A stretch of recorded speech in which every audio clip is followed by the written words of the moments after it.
Hello tout le monde, j'espère que vous allez bien. Aujourd'hui on se retrouve dans une nouvelle vidéo et du coup c'est mon bilan lecture du Tarot Books Challenge organisé par Aurélie du compte YouTube, Instagram, Livrementicienne.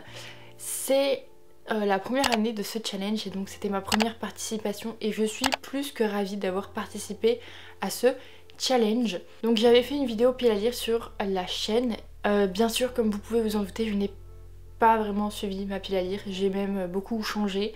Entre temps, j'ai eu des priorités de lecture qui sont arrivées. Donc il y avait 10 catégories, j'ai réussi à en remplir 8 et j'en suis vraiment très contente parce que de base je ne m'attendais pas spécialement à lire autant en fait. La première catégorie c'était le fou et j'avais prévu de lire Caraval et donc j'ai lu Caraval. Si jamais vous voulez avoir mon avis sur ce livre, eh bien je vous laisse dans le petit i juste ici parce que ce livre c'est littéralement une pépite. Je suis absolument ravie d'avoir découvert ce livre. De base je ne m'attendais pas du tout à autant apprécier en fait parce que à l'époque où Caraval faisait beaucoup parler de lui, c'était un livre que je ne voulais vraiment pas du tout lire. C'était pas du tout un livre qui me faisait envie de par son résumé, de par la couverture, enfin vraiment c'est jamais un livre qui m'a beaucoup attirée et donc je ne comprenais pas l'engouement qu'il y avait autour de ce livre. À l'époque le tome 3 n'était pas sorti en français, ils avaient dit qu'ils allaient pas le publier et donc voilà, je m'étais pris la trilogie sur un coup de tête. Je m'étais dit bon ok, il faudrait peut-être que je découvre ce livre dont tout le monde parle. J'avais pris la trilogie, puis par la suite Once Upon a Broken Heart est sorti et en fait il fallait lire Caraval avant Once Upon a Broken Heart et donc c'est ce que j'ai fait, j'ai lu Caraval, j'ai trop aimé. En fait on va suivre l'histoire de Donatella et Scarlett qui sont deux sœurs. Elles vivent sur une île où leur père est violent avec elles. Elles vont vouloir absolument aller à Caraval pour s'évader, etc. Légende va un jour leur envoyer une invitation après des années. Et donc c'était pas prévu mais elles vont s'en aller pour Caraval. Et bien sûr Caraval c'est tout un jeu et c'est assez particulier comme jeu. Quand on rentre dans Caraval on n'en connaît pas spécialement les règles etc. Et donc tout va s'apprendre au fur et à mesure. Et j'ai vraiment beaucoup aimé ce livre que je recommande absolument tout le monde. Vraiment c'était incroyable je trouve. Et pour l'instant je pense que c'est mon coup de cœur de cette année. Vraiment c'est incroyable et j'y repense encore énormément et c'est même le livre qui m'a mis dans un sacré mood étrange de lecture parce que je ne sais même pas ce que j'ai envie de lire après tellement c'était un truc de ouf. Du coup en 2 c'était Le Magicien et j'avais prévu de lire Serpents and Dove. J'ai pas lu Serpents and Dove comme vous pouvez vous en douter. J'ai enchaîné avec le tome 2 de Caraval parce que oui, après avoir lu Caraval, ce coup de cœur intersidéral que ça a été, je ne pouvais pas ne pas lire la suite. J'étais forcée en fait de continuer et donc c'est ce que j'ai fait. J'ai continué Caraval et donc avec le tome 2 Legendary. Au moment où je l'avais lu, j'avais un peu moins aimé que le tome 1 mais en fait en y repensant, ce tome 2 est incroyable. Il est vraiment super bien et peut-être même un peu mieux que le 1, enfin vraiment je ne sais pas, mais j'aime tout de ces livres, j'aime toutes ces sagas, je suis absolument à fond dans cette trilogie et vraiment si vous ne l'avez pas lu, mais je vais le redire encore, foncez parce que c'est vraiment incroyable. Ensuite pour La Grande Prêtresse, j'avais prévu de lire The Inheritance Game le tome 2 et j'ai lu The Inheritance Game le tome 2. Ce tome 2 vraiment était hyper bien, beaucoup mieux que le tome 1 selon moi. Je trouvais qu'il y avait beaucoup d'action, il se passait beaucoup plus de choses, c'était beaucoup plus addictif je trouve et ce tome 2 je l'ai vraiment dévoré.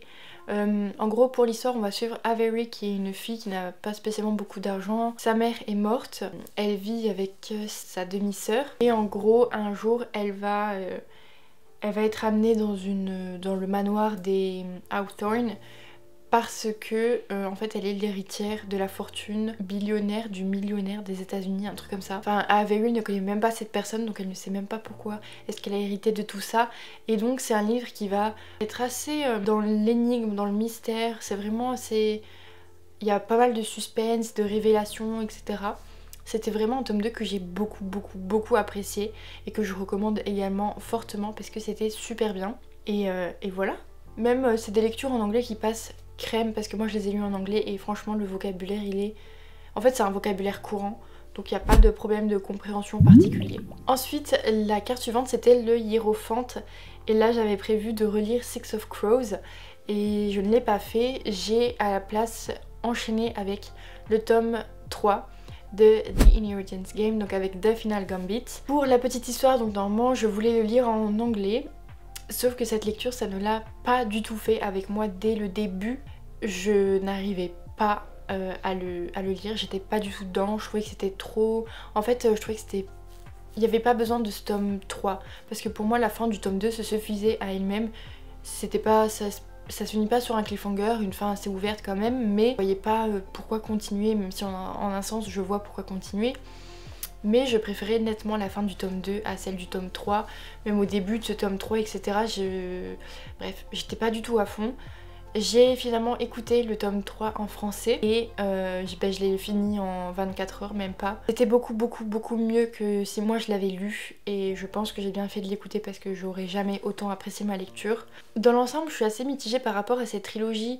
J'ai beaucoup aimé le tome 2, le tome 1 était vraiment sympa, ce tome 3 pour moi on va faire comme s'il avait jamais existé. En soi je reste assez mitigée quand même sur cette trilogie, c'était sympa, sans plus, je pense que je m'en souviendrai un moment et puis après je m'en souviendrai plus finalement. Il y avait la carte du chariot et donc là j'avais prévu de relire A Court of Silver Flames et j'ai bien relu A Court of Silver Flames de Sarah J Maas. Ça fait 2 mois je crois, 1 mois, je sais plus.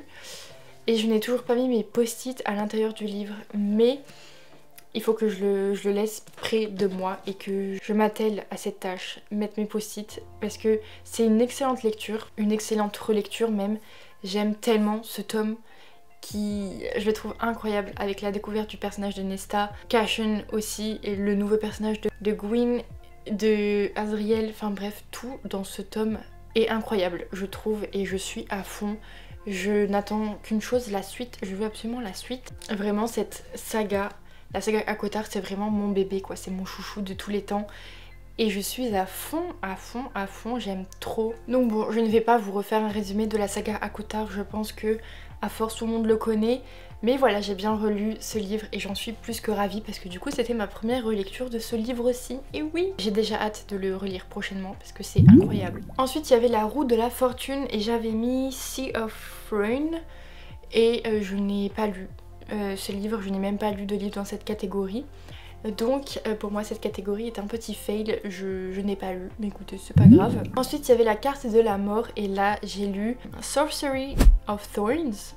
Vraiment ce livre était incroyable, un petit coup de cœur pour moi, je pense que c'est un de mes deuxièmes favoris de cette année. J'ai trop aimé la plume de Margaret Rogerson, même si c'est un livre que je déconseille pour commencer la lecture en anglais parce que mon dieu faut s'accrocher au début, hein. Faut pas perdre le rythme, faut pas désespérer, mais c'est super bien. En gros on va suivre Elisabeth qui est apprentie en fait pour s'occuper des grimoires, parce qu'en fait dans cette histoire les grimoires sont des maléfices et en fait ils sont un peu vivants etc. Et c'est un univers où les sorciers sont pas très bien vus non plus. Et en gros un soir un grimoire va s'échapper alors que normalement il devrait pas puisqu'il y a toujours des surveillances etc. En fait un maléfice va être jeté sur la plupart des gens, sauf que ça n'a pas atteint Elisabeth, qui elle s'en est rendu compte et donc elle a essayé de faire ce qu'elle pouvait. Elle va être accusée d'avoir réveillé elle le grimoire et son maléfice et donc en fait ça va être une enquête un peu de savoir qui est la personne qui a vraiment fait ça et quel est son but. Donc voilà, je sais pas si j'ai fait un résumé très correct mais en gros c'est ça et j'ai trop aimé parce que les personnages de Silas et de Nathaniel et de Elisabeth, vraiment les trois je les aime d'amour, je les adore, j'aime trop ce one shot. C'était vraiment une superbe lecture et je pense que je pourrais très facilement le relire parce que c'est vraiment un livre où j'ai passé un super moment. En fait c'est pas un livre que j'ai dévoré, je l'avais laissé traîner sur la semaine je pense, ou peut-être une semaine et demie, et j'ai trouvé trop bien de l'avoir dévoré petit à petit, d'y revenir quand j'en avais envie, enfin je sais pas, j'ai trouvé ça trop bien et j'étais vraiment dans un super mood quand je le lisais. Il y avait également La Carte des Amoureux et là j'avais prévu de lire Icebreaker. Je l'ai lu mais en fait je l'ai pas mis dans cette catégorie-ci, j'ai mis un autre livre à la place et du coup j'ai pas replacé Icebreaker. Et je ne voulais pas mettre plusieurs livres dans une catégorie, je voulais vraiment faire un livre dans chaque catégorie. Et donc dans cette catégorie à la place j'ai mis Mysteries of Thorn Manor. Donc c'est le tome 2, la suite préquelle de Sorcery of Thorn. En gros c'est une très très courte nouvelle, je crois qu'il fait même pas 200 pages en VO, où on va suivre la relation des personnages, l'évolution des personnages après ce qui s'est passé. C'est un peu un huis clos parce qu'on reste dans le manoir. J'ai trop aimé ce tome 2. Tellement doudou, tellement cosy, une ambiance réconfortante et ces personnages qui sont juste tellement attachants et je les trouve incroyables. Vraiment, je fonds pour ces personnages et pour cette saga. Je vous recommande beaucoup Sorcery of Thorn si jamais vous n'avez toujours pas lu, parce que, bon, soit ça passe, soit ça casse, ça dépend. Mais c'est pas non plus prise de tête, c'est vraiment un truc rapide, léger.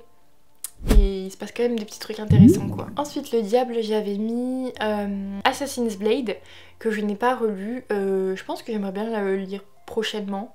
Je sais pas, dernièrement j'ai eu envie de le relire. Donc je pense que je vais lire ça prochainement. Mais du coup je l'ai pas lu, il rentre pas dans cette catégorie. J'ai pas mis d'autres livres dans cette catégorie, donc je n'ai pas de livre pour cette catégorie. Et pour finir c'était la carte du monde. Et donc là c'était terminé une saga. Et bien sûr j'ai terminé la trilogie Caraval avec Finale, le dernier tome. Tome incroyable. C'est un tome que je voulais prendre mon temps parce que j'aime beaucoup cette trilogie et que je me suis dit après ça je pourrais pas directement enchaîner avec Once Upon a Broken Heart puisque le tome 3 n'est pas encore sorti. Je voulais vraiment pareil enchaîner la trilogie et donc je me suis dit je vais le faire durer un maximum de temps. Pas du tout, je n'ai pas pu résister, je l'ai lu en 2 jours tellement j'étais à fond dedans, c'est hyper addictif, c'est très fluide. Enfin vraiment les personnages je les aime beaucoup, ils sont hyper attachants. Bon même s'il y en a que voilà c'est un bof. Mais en soi j'aime beaucoup, c'est vraiment super bien et franchement pour moi c'est vraiment une grosse découverte cette trilogie et elle est juste incroyable mais de ouf. Je l'adore, en fait, je sais pas si vous vous rendez compte mais je trouve ça trop bizarre que je l'aime autant. Je suis carrément à fond et j'avoue qu'en ce moment l'idée me trotte beaucoup. J'ai très envie de m'acheter la trilogie en papier, en hardback parce que c'est des perles en fait, c'est vraiment des merveilles je trouve. J'ai terminé ce petit bilan, au cas où vous l'aurez pas compris. Le maître mot de cette vidéo c'est lisez Caraval parce que c'est vraiment une pépite, une merveille.